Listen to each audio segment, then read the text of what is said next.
তাদের পিসিপিআর যাচাই করে যেটা দেখা গেছে যে তারা অল্প বয়স্ক ছেলে। আপনার একজনের বয়স 19 বছর, প্রধানতম আসামি যে তার বয়স 19 বছর এবং তার সহযোগী যে তার বয়স 20 বছর, তাদের বিরুদ্ধে এটাই প্রথম মামলা। তাদেরকে প্রাথমিক জিজ্ঞাসাবাদে জানা গেছে যে তারা প্রায় 2 বছর ধরে তারা এই হ্যাকিংয়ের কাজ করে যাচ্ছে। গতকালকে 164 করে আদালতে পাঠানো হচ্ছে। তার মোবাইল ফোনের যে তথ্যপত্র বিশ্লেষণ করে দেখা যাচ্ছে যে 50টারও অধিক আইডি তারা হ্যাক করছে। প্রধানতম আসামি যে নাইম, তার শিক্ষাগত যোগ্যতা হচ্ছে সে সবেমাত্র একাদশ শ্রেণীর ছাত্র এবং রংপুরের টেকনিক্যাল কলেজে সে অধ্যয়নরত। দ্বিতীয় আসামি গালিব মিরবাগ কলেজে, রংপুরের মিরবাগ কলেজে রাষ্ট্রবিজ্ঞানের ফার্স্ট ইয়ারে অধ্যয়নরত। গত 1.5 মাসের আমরা তার বিকাশ স্টেটমেন্ট এনেছি, সেখানে দেখা যাচ্ছে লক্ষাধিক টাকা উনি হাতিয়ে নিয়েছেন একটা বিকাশ নাম্বার থেকে। মামলার বাদীনি মোসাম্মদ রুবাইয়া জাহান এবং আমার প্রিয় সহকর্মীবৃন্দ, আসসালামু আলাইকুম। গত 21 ডিসেম্বর তারিখে আমাদের অত্র মামলার বাদীনি মোসাম্মদ রুবাইয়া জাহান বগুড়া সদর থানায় উপস্থিত হয়ে একটা এজাহার করেন। গত 5ই ডিসেম্বর তিনি রাত 1টার দিকে যখন তিনি ফেসবুকে কাজ করছিলেন, তখন তারই এক বান্ধবীর ফেসবুক থেকে একটা মেসেজ আসে যে ওয়ালটনে একটা এক্সচেঞ্জ অফার চলতেছে, বিশেষ ডিসকাউন্ট এক্সচেঞ্জ অফার চলতেছে। তিনি সরল বিশ্বাস এবং ন্যাচারালি তিনি তার বান্ধবীর কাছে সেটা সম্পর্কে বিস্তারিত জানতে। তখন মেসেঞ্জারে তার কাছে একটা ফর্ম পাঠানো হয়। ফর্মে তার নাম, ঠিকানা, মোবাইল নাম্বার এবং ইমেইল আইডি চাওয়া হয় এবং পাশাপাশি একটা লিঙ্ক পাঠানো হয়। তো উনি সরল বিশ্বাসে উক্ত লিঙ্কে ক্লিক করেন। ক্লিক করার কিছুক্ষণ পরেই তার কাছে একটা ওটিপি আসে এবং অপর প্রান্ত থেকে তার কাছে সেই ওটিপিটা জানতে চাওয়া হয় এবং সেক্ষেত্রেও তিনি সরল বিশ্বাসে সেই ওটিপিটা তাকে কাউন্টার পার্টকে দিয়ে দেন এবং কাউন্টার পার্টও তার বান্ধবী সুমাইয়া জাহান নাকি উম্মে সুমাইয়াকে তার ওটিপিটা শেয়ার করেন। তার কিছুক্ষণ পরেই তার ইমেইলে একটা মেসেজ আসে যে তিনি তার ফেসবুক অন্য কেউ লগ ইন করেছে এবং তিনি অটোমেটিক্যালি তার ফেসবুক থেকে লগ আউট হয়ে যান। তারপরে তিনি অনেক চেষ্টা করেও আর ফেসবুকে আর ঢুকতে পারেননি বা লগ ইন করতে পারেননি। তার ফেসবুক ব্যবহার করে তার বিভিন্ন আত্মীয় স্বজন এবং প্রতিবেশীদের কাছ থেকে তিনি বিপদে পড়েছেন বা তিনি সমস্যায় পড়েছেন মর্মে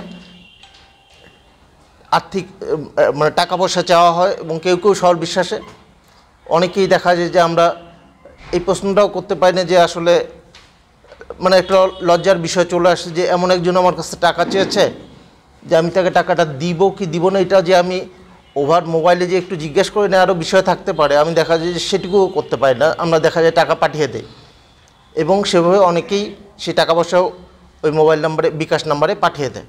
তো সো দ্যাট তিনি একটা প্রতারণা মামলা করেন। মামলাটা পিবিআই শিডিউলভুক্ত হওয়ায় আমরা পরদিনই মামলাটা সহযোগে আমরা এর দায়িত্বভার গ্রহণ করি।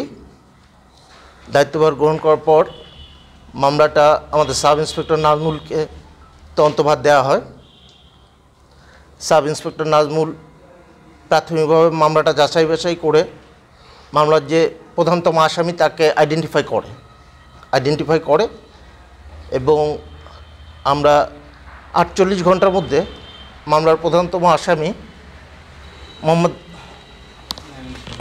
নাইমুল ইসলাম নাইম, পিতা মোহাম্মদ মোখলেছার রহমান, গ্রাম বুরাইল বাজার, থানা পরশুরাম, জেলা রংপুর, এবং তার সহযোগী আবরার গালিব, পিতা মোহাম্মদ মুক্তার রহমান কাজল, গ্রাম কুকরুল, থানা পরশুরাম, জেলা রংপুর, দুজনকে আমরা অ্যারেস্ট করি। অ্যারেস্ট করার পর তাদেরকে বিজ্ঞ আদালতে সোপর্দ করা হলে প্রধানতম আসামি নাইম 164 ধারায় স্বীকারোক্তিমূলক জবানবন্দি প্রদান করে, অতঃপর তাদেরকে জেল হাজতে প্রেরণ করা হয়। যে আমরা যারা ফেসবুক ইউজ করি, হ্যাকিং খুব কমন একটা টার্ম।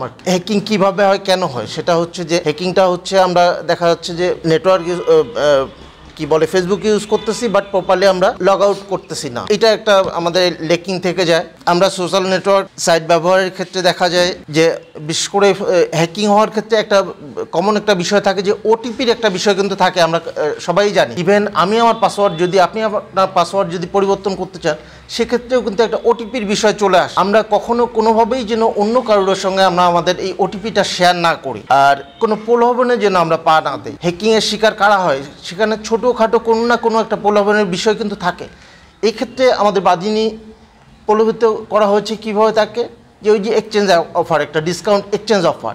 যদি একটা ইয়াং ছেলেকে আমি প্রলোভিত করতে চাইতাম, তাকে হয়তো বলতাম মোটরসাইকেলের অফার, মোবাইলের অফার। এই যে তো প্রলোভনের ক্ষেত্রে আমরা যেন প্রলোভনে পা না দিই, এই বিষয়টা একটু খেয়াল রাখতে হবে।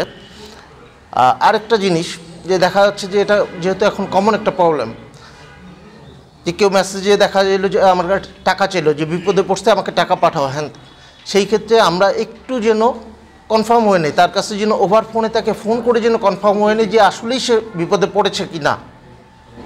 এই জিনিসগুলো আমাদের একটু মাথায় রাখতে হবে।